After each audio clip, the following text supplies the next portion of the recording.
Have a story to tell? I believe you.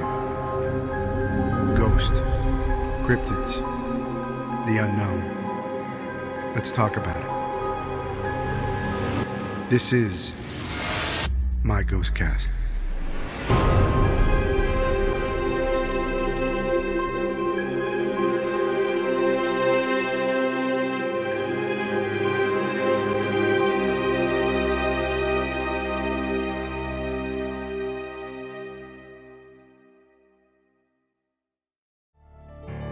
Welcome back, GhostCast fans. Please enjoy the second half of Dr. Price's badass interview.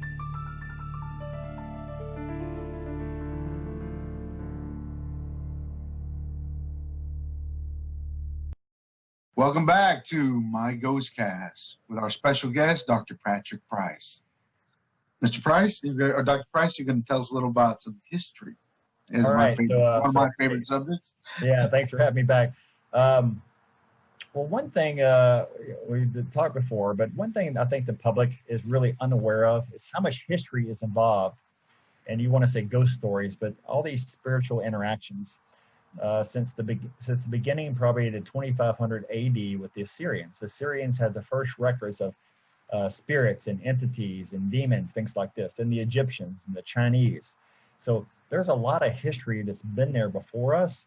But it just kind of is looked over as unimportant. But I think the way we interact with each other as human beings, we are all our spirits. You have this physical body, and there is a spirit inside of you. So someone says, "Well, I'm not very spiritual." Well, that's a false statement because that means you're not alive, okay? Because you have a spirit inside you, so of course you're spiritual, right? Yeah. So in the United States, we came up with multiple personality disorder, like I said, 70s, 80s, 90s. This turned into DID later on, dissociative idiopathic disorder is the name they gave it later. Same thing. But you remember all those old movies about the lady who had the 17, Sybil had her 17 personalities in the old movies. I don't know if you're old enough, but in the 70s and 80s, they had these movies about people who had all these different personalities, right? I remember. These are movies about multiple personality disorders, okay? But as we know, as I believe, these were not just different personalities. This is a person who had multiple spirits in them. And so the people who kind of broke ground and made it public were these old psychiatrists and psychologists who work in mental institutions, because they're around these people every day. And they'd realize I'm talking to someone completely different. In fact, I saw a movie the other day. What's the actress? I forgot her name. She had 5 different personalities. I'll think of it in a minute. Halle Bailey. Great show. Watch it right now. She has multiple personalities, right? But they look at it as with multiple personalities, they try to integrate them. Like say you and me are together inside me right now. They try to just make us friends and get along, okay? And make one person in charge.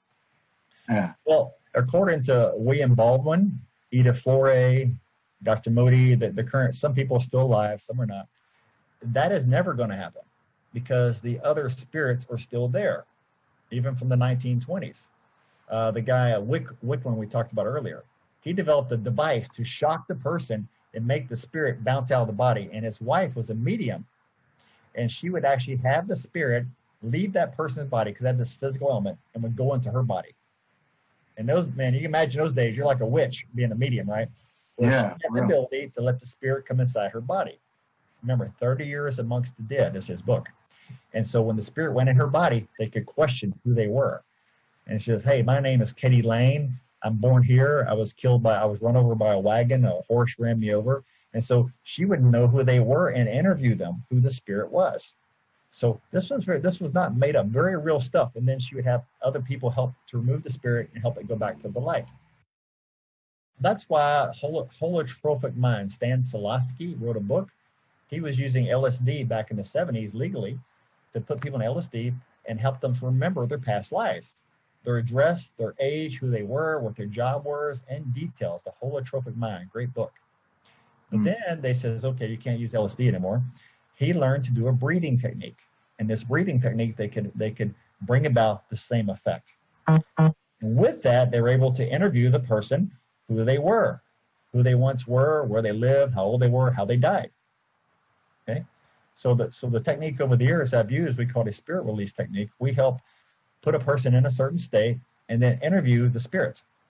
And I tell you, if you're not familiar with this kind of work, it's some of the freakiest thing you've ever seen. Today, even to this day, as many years have I done this, it's still very interesting how you can bring a spirit forth inside someone's body that's been hiding and talk to it and get a complete history of who they are and why they're there. Wow. And a lady who kept having heart problems years ago, what happened, she went in for a routine, some kind of minor operation, I think her gallbladder, and the hospital is one of the worst places because there's a lot of dead people walking around hospitals. You even have a nephew. He doesn't believe in any of this, but he saw a spirit one time in a hospital walk. And who did he talk to? Of course, me. He says, you're the only person who's going to believe me. So in the hospital, when you have an operation, they open your physical body, a spirit can get inside you. Oh, really? And this lady had a spirit in her. It was literally squeezing her heart. So I got her in the state, talked to her, talked to the spirit. It was a young girl, like 7 years old, who had died in hospital and wanted to be with this woman. She was like a mother for her. So she inhabited her body through the surgery and was spiritually attached and inside this lady's body. So I interviewed the spirit, told me how old they were, what their name was, where they lived at. She even remembered where she lived, but she didn't remember how she died. They don't always have that memory. Then you make them realize this is not your body. You're only harming this person, and you can help them move on and move back to the light. Right? So very, very interesting. And a guy, Baldwin, did work like this. And Dr. Moody, like I mentioned, she uses it through hypnosis. You can bring forth and interview the spirit. So let me tell you a little more history. So those labels I gave you, what people get labeled as. Yeah. China, India, Polynesia, Greece, Romans, medieval Europe, all had records of these type of interactions. But if you look at America, Ralph Allison, he was a forensic psychiatrist and is a pioneer in the treatment of multiple personality disorder, MPDs. And he specifically wrote about symptoms of possession. Okay?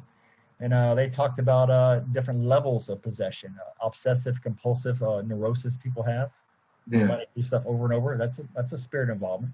Fragments of your mind, okay, until you get to be a full-blown possession in some people. Arthur Gildhelm in 1982, he was an English psychiatrist. He talked about 50 years in practice. Not just mental disorder, he went into spiritual possessions. And that's one name I like to give it today that I like to call it is SPS, when you act with spirits, spiritual possession syndrome. This is one of the accepted names of it. Besides MPD, multiple personality, should be called spirit possession, because in actuality, that's what's really going on. Three Faces of Eve. Oh, the movie was called Sybil in 1973. The multiple personalities. Yeah. I think I remember that. Minds of Billy Milligan, 1981. But the Three Faces of Eve was in 1957. These are all about multiple personality disorders. Even John Cusack had a movie not too long, a couple years back, about a decade ago, about the same thing, about a killer. Remember Bruce Willis? Remember the show with the little kid? I forgot the name of it. At the end of the movie, he was talking to the little boy, and actually he was the spirit. Yes, that's one of my favorite movies. Yeah, those movies, or whoever wrote some of these movies, understands that world. Wow, that's the kind of stuff going on. Babylon, the Syrians, they talked about demons and devils. But here's the other thing. When you look at beliefs, not everyone believes in history that you actually have a spirit attachment. Hippocrates, Plato, Aristotle, Galen, Pericles, Joanne Wire, all people from the BC times, they believe the person, because these are people very mental. Their teachings are very, very deep and thought out well. These are deep thinkers. But they use too much of the mental side instead of their intuition side, saying it is not a possession or a spirit. It's simply some kind of chemical deficiency you're having. You've had a head trauma, something like that. And there's a guy, you may know him, and I'm not going to mention his name, but he's been on stage at our Japanese event. He was an innocent little young kid in martial arts, great martial artist. He went to the windshield of a car in an accident and had brain damage. And the frontal lobe was damaged, and they say he had a personality change. This guy started like stripping at the men's place where the guys strip and started having this completely different lifestyle. Talked ugly, and it wasn't that he had a mental disorder or the brain contusion. He had a trauma that he had what we call a walk-in. Have you heard the term before, walk-in? I have. He had a walk-in. I had a teacher who was a walk-in, and she knew she was a walk-in. The lady was a woman, but you're talking to a man inside that body. The walk-in was definitely a man. Well, this guy, this martial artist, was a walk-in. When he had that near-death type of trauma, simply another spirit entered his body, and that's where all this different personality comes from.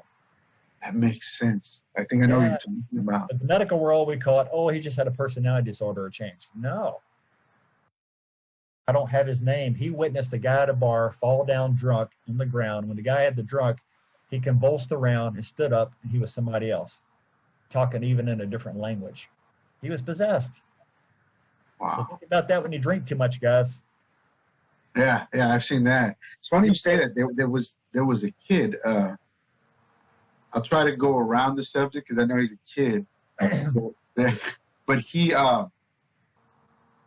when he got off the bus, the kids witnessed him get run over by a car. He didn't die. In fact, he healed up pretty quick. But after that incident, the kid's personality went 180. Yep. And he was extremely violent after that. There you go. But I have with certain people that got that, I can sense something in them, and I start staring at them, and they start looking at me like, oh, dude, he knows I'm in here. You know. Well, think about this. You ever stand around people and they just kind of make your hair stand up on your body, and you just feel really anxious around them? This is a spirit inside someone's body. And my wife, she doesn't like me talking about her involved in the work, but she's been involved with the work with me over the years, and she's a very genius engineer. But I call her the entity detector. When we have a new patient walk in the office and she gets tight and she gets anxious, I know exactly what that means. The person has a spirit. I mean, I already know, but it's funny how I watch her. She's like a metal detector for entities. You know what? That person will give us more conflict in our office until we remove it or remove the patient. Of course, yeah. They're trying to get off their their favorite meal, I suppose. Right. And Eric Paulson, you'll probably end up talking to him on your show, an MMA martial art teacher. He talks about a student, an MMA fighter, come in and they'll cause conflict in the whole school. He says, I think he's possessed. I go, don't think about it. This guy's possessed, especially he's a fighter. He likes hurting people. He says, I really need to get him out of the school. I says, immediately. So when you have someone in your school, in your career, your job, if they can't balance themselves, you need to remove them because they're going to implode everything around you and possibly to your personal life. That makes sense. You know, I'm trying to do that right now currently for anybody watching my show. You know, y'all know who I'm talking about. But everybody's complaining about the same person. You got one person, you need to remove them. I promise you. Because if they can't get help, if they won't go, first of all, they usually can't say any spiritual names. You try to get them to say God, Jesus, Buddha, Muhammad. You try to get them some kind of spiritual teacher's name, even God's name, and they can't say it. And this is a tall tale sign that person's probably possessed. Man, I'm going to use that from now on. When I get back to work, say Jesus' name. Come on now. Come on. Just say and they cannot say it. And look at my eyes. You'll see their eyes do this. Yes. Back and forth. And then watch out. Watch out. You're looking for an exit, huh? Well, no, what that is that's the personality change. When the spirit is, it's like you're talking to me, and also I'll go, and then I'm Bill. That is the switch. That is the switching to the spirit. Wow. Hey, it's a switch. They'll twitch. They'll move kind of funny, and all of a sudden you're talking to somebody else. Yeah, that's interesting. That is, man. Woo. Now let me mention some other names while we're going this. This is again, we're talking about American history. Most of this is American. The scientific method. Reginald Scott. He's the 1500. He's the discovery of witchcraft. Right. Saint Vincent Paul. That was the Catholic Church challenged the old priest we talked about. Benjamin Rush. He's 17. He was the founder of American psychiatry. Benjamin Rush. Remember that name. Benjamin Rush. He used. Now look at this. Think of this today. If you brought this guy forward, they would burn him at the stake. He used astrology, bloodletting, and remedies to cure people. Remedies, I mean natural medicine. He didn't use drugs. He used natural medicine. And that is the father of psychiatry. What? Hold that thought for a second. Yeah. So other people, Frank Mesmer we talked about. He was the guy who was the father of modern hypnosis. He used animal magnetism. He used to move like an animal, they said, to perform exorcisms. And he could literally touch his finger on you and freeze you and mesmerize you. So this person probably had complete control over his field. He could make his field open and close and change brain waves. So we know scientifically the brain waves change, the chakras change, and the brain may go to from an alpha state down to even a theta state, which is 3 to 7 hertz. Because we've had doctors measure our brains too when we do this kind of work, and your brain changes waves. Scientifically, there's a change. Yeah, and then they got into the subconscious and conscious mind, what these mean. Tibetan Book of the Dead talks about it, the Bible, Jesus casting out the unclean spirit. So history, it's always been here. Middle Ages, you had the Dominican monks, they had the hammer of the witch, where they killed over 9 million people worldwide. You know that, right? No, I didn't. If you read the book on it, 9 million people were killed in God's name worldwide. And these guys did evil. I mean, they thought you're a witch, they didn't just kill you, they killed you in really terrible ways. Now, you really think that was God's way of helping people? The unclean spirit. These people these Dominican monks had to be possessed, in my opinion, to do these type of horrible feats to people, what they did. Yeah, for real. So the Roman Catholic Church has not changed their rituals since the 17th century. They still do the same type of exorcism they've always done, just to remove the unclean spirit. They don't distinguish between demonic or earthbounds. Now there's Baldwin talks about there's another spirit. There's other spirits that aren't demonic, that aren't earthbound, and they believe these to be entities from other dimensions, other worlds, alien, whatever they may be. I don't like to go into that subject too deep because it's not my specialty. But there are people who very much say there's another type of possession that happens that's neither of the others. Man, I believe that actually. Yeah, and James Hyssop, the 1800s, he was the guy that came around into the end of the beginning of the 19th century. He was the president of the American Society for Psychological Research. And what did he say? A pioneer. Now remember, these are our current people who started everything in the United States. A pioneer in investigation of spiritual obsessions and possessions of mental disorders. Pioneers now. You don't see these people anymore because they're afraid to stick their head out. Hello, I'm Dr. Patrick Price, the Body Detective. I'd like to introduce you to our Houston office. This is the Houston International Wellness Center. And we'd like to tell you today a little bit about our story. Our story begins in Louisiana, where I grew up being a patient first to chiropractic. Many traumatic injuries disabled me in many ways and took away my legs at one time from the sports I love so much, which is martial arts. And so today, because of chiropractic, I'm able to move again like I used to. And I'm also still a patient, not just a doctor. So today, what do we do here? We take you into 3 parts.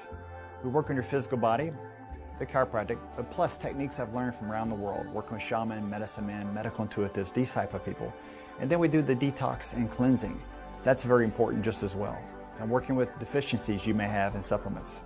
So then the final component is the emotional component. A lot of people need to detox, or let's say neutralize their emotional charges. And this is something I really specialize in and enjoy quite a bit.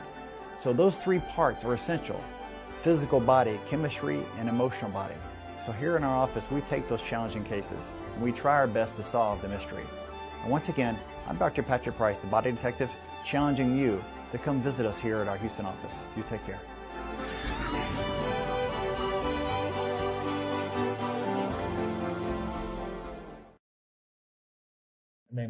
Named Dr. Carl Wicklund, the psychiatrist from the early 1900s. Let's see. Now, Yogananda, you hear about him in yoga? No, he also believed, like the other people, that there was not a spirit. He said God wouldn't do that to us. So he was also a non-believer that spirits were involved in people's bodies. Van Dusen, another clinical psychologist here in the 20th century, he discovered there were different levels of spirits. Now, this guy worked in the insane asylums, right? He has some interesting work. So he would actually interview the entities. He found a way to talk to because when you got a crazy person talking, you keep talking, you'll talk to other people. They're not crazy, they're just infested. You ever seen the people on street corners when you stop your car and they're going blah, blah, blah, blah? You think that's them? That probably not. That's a spirit trapped in their body. And when the person is sick and ill, the spirit literally gets trapped inside the body and it cannot leave. Mm-hmm. So these spirits are trapped. And they, believe me, a lot of them, I'm sure the spirit wants out. It just can't. The person's body's energy is too weak. So this Van Dusen guy was a clinical psychologist who interviewed and found out there's different levels of spirits. Mm-hmm. And what he meant is he'd be talking to someone in one of the insane asylums, and that'd be the one that's in F you, F this, and talk real like gutturally, right? Right. And all of a sudden the guy would change his personality and be talking like, once again, the high up attorney, talking like a very sophisticated, wouldn't use the words. He would talk in a very high, very sharp, very smart, very manipulative in his ways. Mm. So he's the one who discovered there's different levels of spirits inside a person's body. And that was in the 20th century. Yeah. Let's see, Edith Florey, 1978. She did past life therapy, but she discovered the past lives are not always yours, right? So if I'm doing a past life review on you, looking back and seeing, we may be in the past life of someone else. You see? Wow. See how confusing this can be? Yeah, this can definitely be. Like, I didn't work at Chuck E. Cheese. What are you talking about? You know? Right. Well, you may be talking in a language that you were some kind of Roman warrior. Like I had a husband and wife in my office. We're not getting along. And we did a regression on them. And then the wife went back to like being a slave girl. And she remembered the Roman soldiers coming yanking her from her house. I mean, you relived the experience. But the Roman soldier who pulled her from the house was her husband. And then the next day we do the session on the husband. He goes back to, we don't try to take them, we let them go where they want to go. He goes back to the centurion. He's the Roman soldier, and he remembers grabbing his wife's arm and pulling her from the house. The same story. This was a really he pulled her from the house to rescue her because they were coming in and were killing people. So he pulled her and took her to safety and actually became her wife in that life. And they ended up together again? Well, what it did, it helped resolve the conflict because he was always kind of dominating, being like the Roman centurion to her in life. And she was like, he said, you treat me like a slave. And that's what she always complained of, And once they had this experience together, they understood the past life memories. Interesting. Wow. Now, some people will say, oh, that's just fake. They just made it up. I don't make this stuff up. It makes itself up in my office. I don't know, man. I'm a believer in stuff that doesn't make sense, even bringing stuff current, right? When we talk about how all these, just to throw it out there, all these conspiracy theories are coming to be very true, on all kinds of levels, People are like, oh, that was never true. Epstein Island wasn't real. That's a conspiracy theory. Yeah. And sure enough, we're like, oh. Well, think about this now. In India, I think I mentioned earlier about the child. I don't know if you and I were talking before the show or not. Up to 3 years old, the child has the memory of who they used to be. And they say, okay, I died in this river. And so in India, they tried to go. I don't know how popular it is today, but I know they used to. They would go try to find the family of this child before they died. And they would usually find their mother, their other family. So they would join these families together based on their past lives. So when parents hear their kids up to 3 years old, the memory goes away. When they start talking to their parents today, a lot of parents go, oh, it's just your imagination. It's just a wind. You're not seeing spirits. But kids have their play friends. They see the spirit world. The veil is not over their eyes yet. They are still wide awake when they're up to 3 years old. So I always hear stories of the patients tell me about their kids, tell them about they lived this life where they were the mother and the mother was their child, and they have this whole elaborate story. And I tell the parents, just listen. Don't make it go away. Don't tell them it's their imagination. Let them tell the story. Let them tell them what they used to be. And you might be surprised at the things they tell you. And the parents that do this are really surprised at the information. And one particular story comes to mind. A Baptist minister brought his daughter, says, my daughter's having hallucinations to see me. And the mom came. And when the daughter sat down and started talking to me at 11 years old, she started talking about how she sees spirits. And of course, the father says she's hallucinating. And here he is, a Baptist minister, right? And finally, he got frustrated. He left the room, and the wife was still there, the child's mother. And I said, tell me about these spirits. And she started telling me elaborate stories. The spirits would come to her and says, I used to live here on this land, and I died here this way. And they would tell her how they died and how they lived and how old they were. And she would just listen, but it scared her. And so her mother brought her back for another visit. And then we began to realize the daughter really is seeing these spirits. And I asked the daughter, just simply ask them, why are you here now? Because sometimes they wanted to contact someone who's still living to know that they're okay, or know some story that has been lost through time to these families. And then I said, get the records of the land as well, where you're living. And come to find out, this is common, when they got the records of the land, they were built over a cemetery. Over the whole house was built on top of this. So yeah, of course they're sitting there seeing lots. But the daughter was open. 11 years old, she was very open and awake to hear and see. And the mother was very happy, because after that, the daughter became relaxed. The mom said everything was better when the daughter realized she is really seeing these things. And life went back to normal. And then the spirits began to go away out of her life after that. Man. True story. These are very true stories. You know, that's very telling.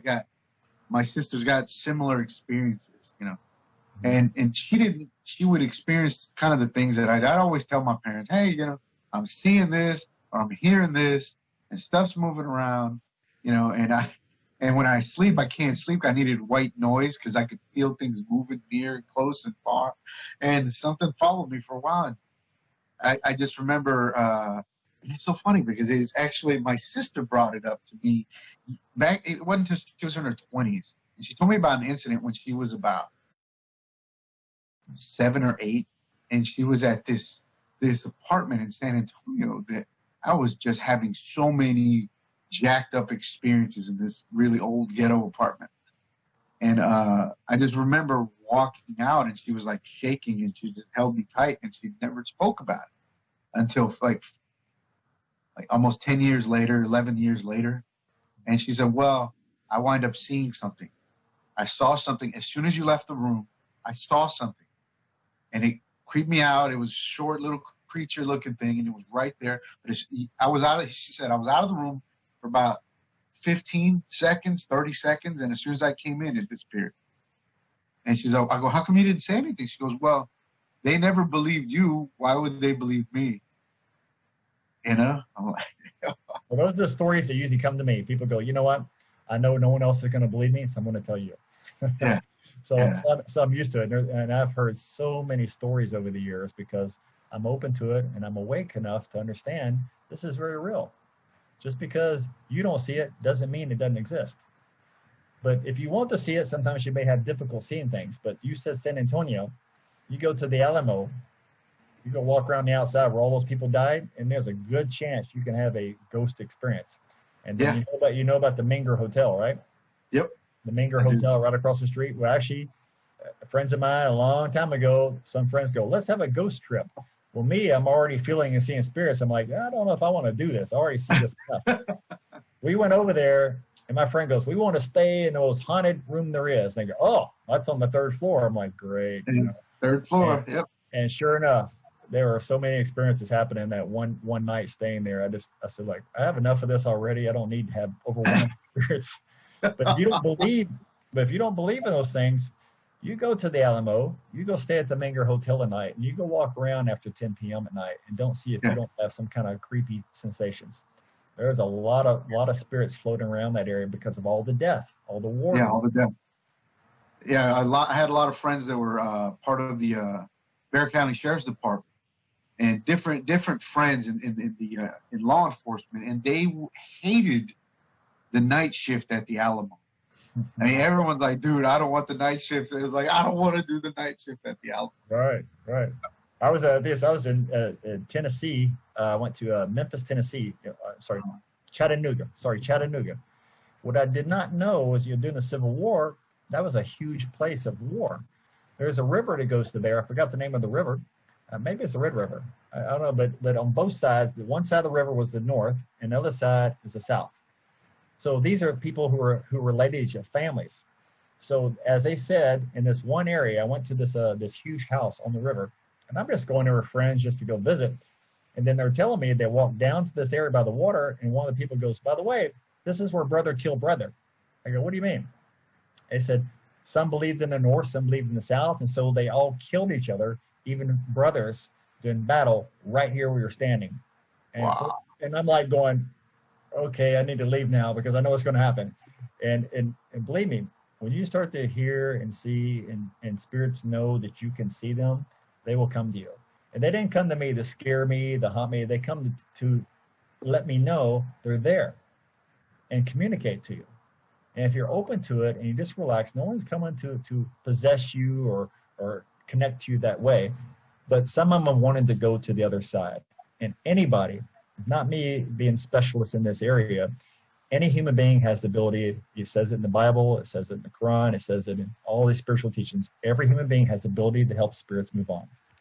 You simply guide them back to the light with prayer. And literally, brother and brother come that evening at that place. And there was a group of people standing around, and they got so nervous because so many spirits came to that location. Because think of all the people that are dead. They were just died there. They were still there. Why? Because of war. They killed each other through trauma. And a spirit will get stuck because you die too soon. You die in agony. And so these people were still there. So I don't want to get into the whole story. So this is really a long story about this one event, but there were multiple spirits all still there. And then they showed me a place. They said, there is a giant grave built here. And I went over to this place, and they had this concrete slab, and I asked them, what is under here? They said, well, we buried it for a reason. I go, there is a graveyard under here. And it wasn't until years later they contacted me, and it says, you're right. How did you know that? There were multiple bodies just piled in a big hole in the ground, and they built a concrete slab over it. I said, because the spirits told me. They says, most of us are buried here. Wow. So this was a really interesting, but Chattanooga, Tennessee, brother killing brother. That's where you're going to see a lot of spirits and ghosts. I'll definitely bring you in again, and we'd love to hear that story. I'd love for you to share that with our audience. Again, thank you for your time, Dr. Price. This was awesome. Oh my God, we got to have you again. I got a feeling you'll be educating a lot of my audience on some of this. You're educating me. I've been involved in it, but it was nobody gave me answers that made any sense. Well, shit. I'm glad you have this show because this has been inside me for a long time, and I'll usually only share with it when I have classes and students because it's more closed, more protected. But I really think it's time, this age and time, to come forth and help educate the public, to not be scared, to not have fear over this, and understand what's really going on. It's not that believe me, I don't know all the answers, but I have had lots of good teachers who basically helped me understand the spirit world much better. And understand that when you leave this body, you go on, you're still there. Some of us are still able to communicate to our fathers, our loved ones when they leave. Some of you will not. But the idea is don't be afraid. If something has come knocking in the night, it's trying to awaken you to something. It's trying to make you see something that you're not seeing. Something about yourself, something going on in your life. Maybe they're trying to warn you, which I'll leave this story to next time, of some threat coming to you. See? If you move into a house where someone was murdered, then maybe letting you know that, hey, they never caught the guy. Okay? Yeah. We'll leave that story another time. But I really appreciate you having me, and it's great, and I'm glad you're having this show. Power to you. Man, thanks. We're gonna have Dr. Price on. As much as I know he's a busy man, but we'll get him on here as soon as we can and when we can. Again, thanks so much, Dr. Patrick Price. Is there somewhere where people could follow you or contact you if they need? He can. Sure. You can, if you want, we can do it public, or I can have it in private and send it in a message. Well, here's what I'll tell you. This is something I usually don't, unless you take classes with me, to discuss it more about what to do about these things if you want to get involved in this type of work. But what I will tell you is a lot of people who have fear and they have concerns, and you need somebody to talk to, whether it's over the phone, over Skype, or in my office. I'll give you the contact to contact me, to have someone who will understand and will help you understand more about your situation. And they can go to my website and log in, get on our email list. And that's drdrpatrickprice.com. DRs, www.drprice.com. And if you contact us there, my wife Alita will set up appointments, and I will help you go through your experience and help you understand more about what's happening to you. So I'm here to help. Thank you so much. Again, thanks so much, Dr. Price, for all this. I'll post your information also on the website and what have you. So again, have a good one. Thank you for watching and listening to My GhostCast. Your host, Therese Gonzalez, and our special guest, Dr. Patrick Price. Have a good one, guys.